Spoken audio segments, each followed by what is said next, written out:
আমি ৰজাপুখুৰী মেডিকেলৰ ষ্টাফ তথা আমাৰ মেনেজমেণ্ট কমিটিৰ যিসকল সদস্য সকলোৱে আমি মৰ্মাহত কাকুৰ মৃত্যুত। কাকু অকল ইয়াত কাম কৰা এজন ব্যক্তিয়ে নাছিলে, কাকু এনেকুৱা এজন ব্যক্তি আছিল যিকোনো ইয়াত যদি কোনোবা পেচেণ্ট আহিছে নিশে তেওঁ সহায় কৰা এজন ব্যক্তি আছিল। আৰু লগতে আমাৰ বিশেষকৈ আমাৰ গাঁওখনৰো আজি তেওঁৰ মৃত্যুত এটা শোকৰ ছাঁ এটা পৰিছে। এইটো এটা বহুত দুখজনক কথা।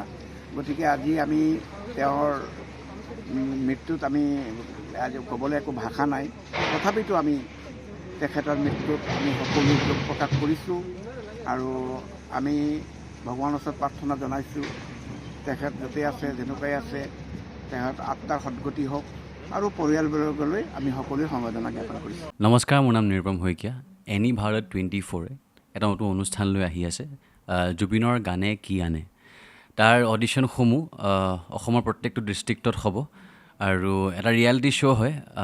আপোনালোকে দিয়া ফোন নম্বৰ যোগাযোগ কৰিব পাৰে আৰু আপোনালোকৰ ওচৰলৈ এনেও গৈ আছে তেওঁলোক, আৰু আশাবাদী যে আপোনালোকে এই অনুষ্ঠানটোত ভাগ ল'ব আৰু আশা থাকিল যে আমি খুব সুন্দৰ সুন্দৰ গায়ক দেখিবলৈ পাম।